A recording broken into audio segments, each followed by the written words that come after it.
Bismillahirrahmanirrahim.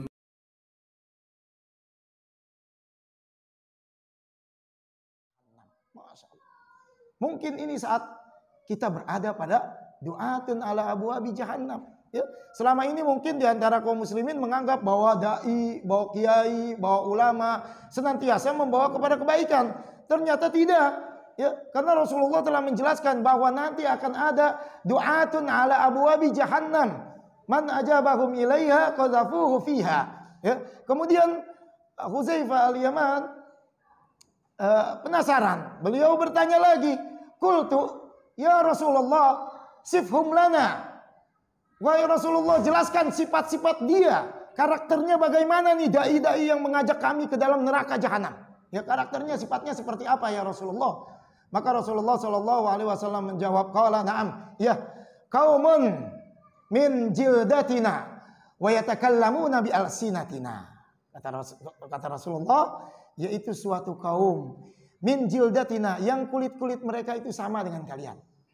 Para sahabat itu adalah orang Arab, berarti kulitnya sama dengan mereka, orang-orang Arab. Ya, wa yatakallamuna, dan ucapan-ucapannya bi alsinatina, sama dengan kalian juga.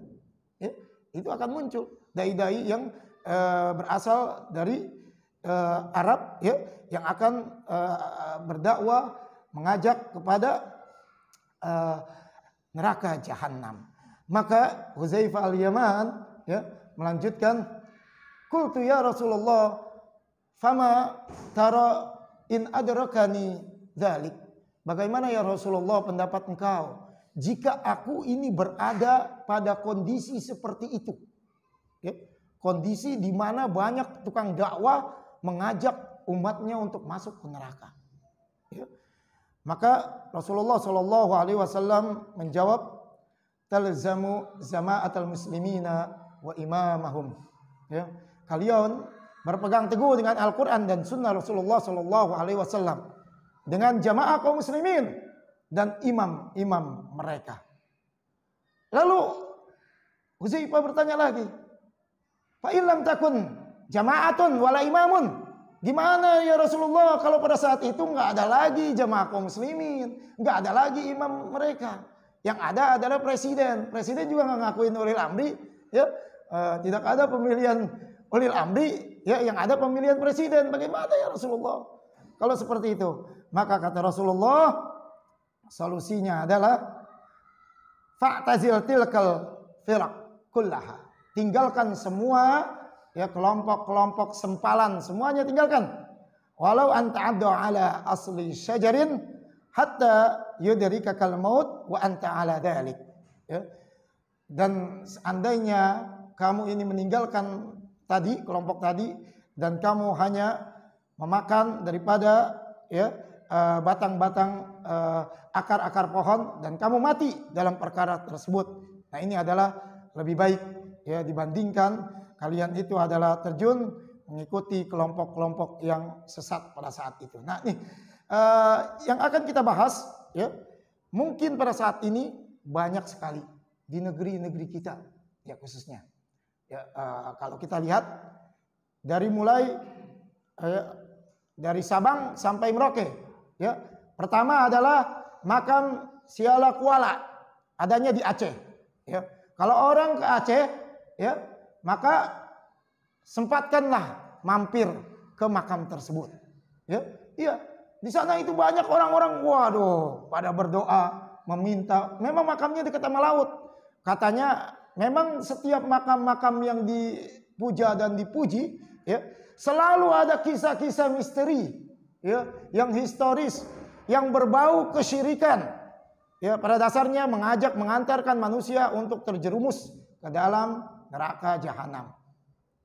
Kemudian ada lagi, ya, makam Syekh Burhanuddin. Ini muridnya, murid dari Syekh Kuala, ya, di Aceh. Kemudian lagi ada makam Keramat Mabar, ya. Kemudian lagi ada makam Datuk Keramat Darah Putih di Medan, ya. Kemudian lagi ada makam Putri Ayu Jambi, ya. Kemudian lagi ada makam, ya, Keramat Pulau Pelutung, ya, dan macam-macam, ya, begitu banyaknya, ya.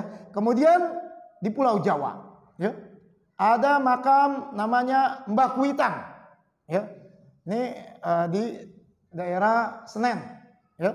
Nah, makam ini pernah sempat dipindahkan, lalu qadarullah wa masya fa'al, tiba-tiba keluar air dari makam tersebut.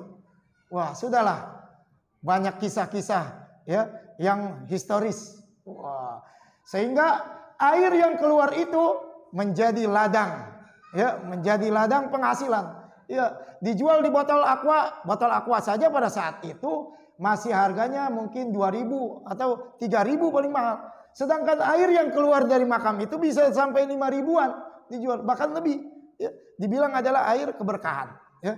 Kemudian lagi ada makam, ini kisahnya sama nih, makam Luar Batang. Ya. Ada makam Luar Batang sama makam di Gresik. Kisahnya mirip sama, ya, cuman yang dimakamin berbeda. Kenapa? Seseorang, ya, kalau di Gresik itu dia beli daging sapi, kalau di yang Luar Batang beli daging kambing. Kenapa? Ketika dia sedang beli daging kambing di pasar, dia tanya, "Pak, kok ini sepi sekali?" "Oh iya, si Habib Anu meninggal," katanya. Sehingga orang-orang pada menyolatinya. "Yuk kita berangkat." Ya, dia berangkat.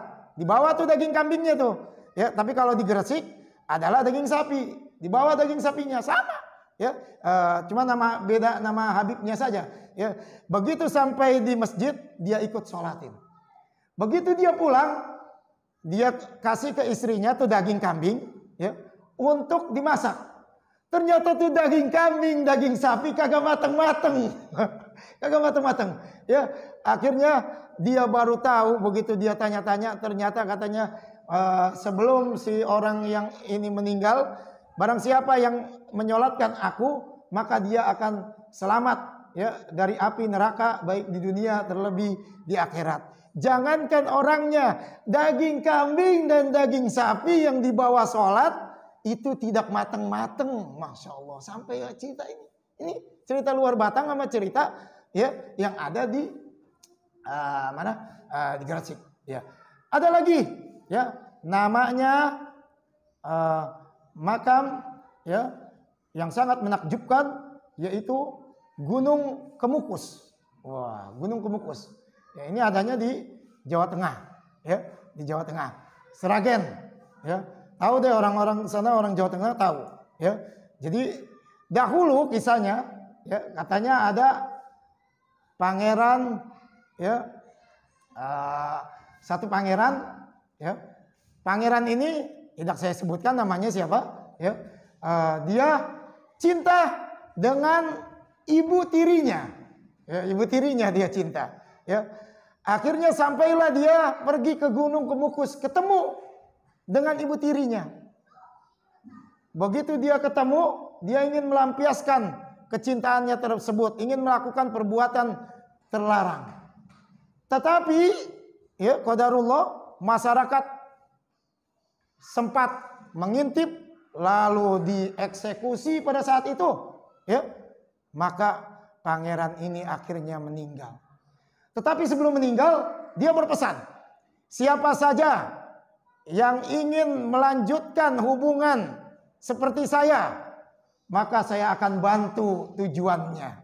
Masya Allah. Sehingga orang yang datang ke Gunung Kemukus, ya, selain dia minta sama si kuburan pangeran itu, ya, lalu setelah itu dia melakukan hubungan di luar nikah, Masya Allah. Sehingga ada kurang lebih berapa ratus, ya, kos-kosan WTS di tempat itu, ya. MUI tempat itu telah mengeluarkan fatwa, tapi sayang fatwanya mandul, tidak menjadi sesuatu yang bermanfaat, ya. Karena ini adalah sudah menjadi cagar budaya yang menghasilkan uang, ya, menghasilkan sesuatu yang bermanfaat, ya. Tetapi di balik itu, ya, akidah kaum muslimin rusak. Bukan satu perkara kesyirikan saja, zina terjadi. Karena dalam perkara tersebut ada orang yang sudah janjian dengan orang lain, wanita dan laki-laki ketemu di sana. Ada juga laki-laki yang dia datang tidak membawa pasangan, lalu ketemu pasangannya dengan dia membayar WTS di sana, ya, atau sebagainya, ya. Dan dia sudah menjanjikan, ya, kalau seandainya dia akan menjadi seseorang yang sukses, maka pasangannya itu akan diberikan sesuatu dari kesuksesan tersebut. Dan ini nyata terjadi. Kalau tidak percaya, silakan. Zaman sekarang sudah canggih, tinggal dipencet saja di HP kalian, ya, Gunung Kemukus akan keluar. Ya, iya, bagaimana keadaannya? Ya, ini adalah fenomena yang harus dijauhkan. Ya, fenomena yang begitu sangat dahsyat, merusak akidah kaum muslimin. Ya, masih banyak lagi ya kisah-kisah yang memang dibuat-buat, ya, dibuat-buat oleh mereka, ya, yang ingin mencari keberkahan. Ya, dan mereka datang ke mana? Ke kuburan-kuburan, mereka membaca Al-Quran sebelumnya. Ya, padahal Al-Quran, ya, Al-Quran lil ahya'i wala lil amwat. Al-Quran itu buat orang yang hidup, bukan buat orang yang mati. Ya, buat orang yang hidup, bukan buat orang yang mati. Ya.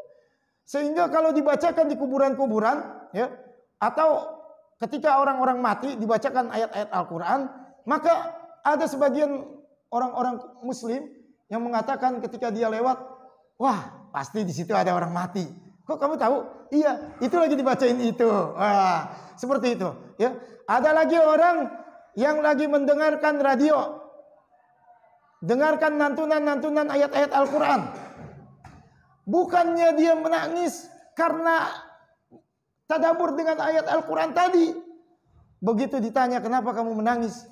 Saya menangis karena saya terbayang ketika orang tua saya meninggal, dibacakan surat itu. Maka saya jadi menangis, sedih dengan surat itu. Masya Allah, sampai seperti itu. Bahkan kita tahu ada sunnah yang diajarkan oleh Rasulullah meruqyah, ya. Orang yang sakit diruqyah dengan membaca ayat-ayat Al-Quran. Ketika ada seorang muslim menjenguk saudaranya di rumah sakit yang sedang sakit, dibacakan ayat-ayat Al-Quran. Lalu orang tuanya teriak, jangan bacakan Al-Quran anakku ini, sebab anakku belum mati, katanya. Seperti itu, Masya Allah. Ya, padahal Al-Quran sudah menjelaskan, wa allaisa lil insani illa ma sa'a, ya, bahwasanya seseorang itu tidak akan mendapatkan apa-apa kecuali apa yang diusahakannya.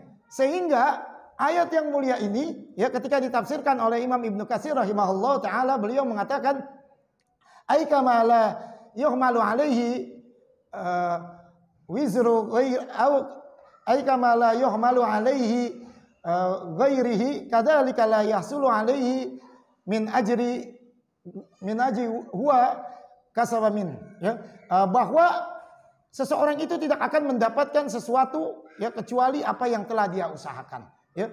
Kenapa? Karena wa min hadhil ayatil karimah, ayat yang mulia ini, ya, istinbat al-Imam Asy-Syafi'i rahimahullahu taala, wa man ittaba'ahu, yang mengambil kesimpulan, mengambil hukum Imam Asy-Syafi'i dan orang-orang yang menjadi pengikutnya.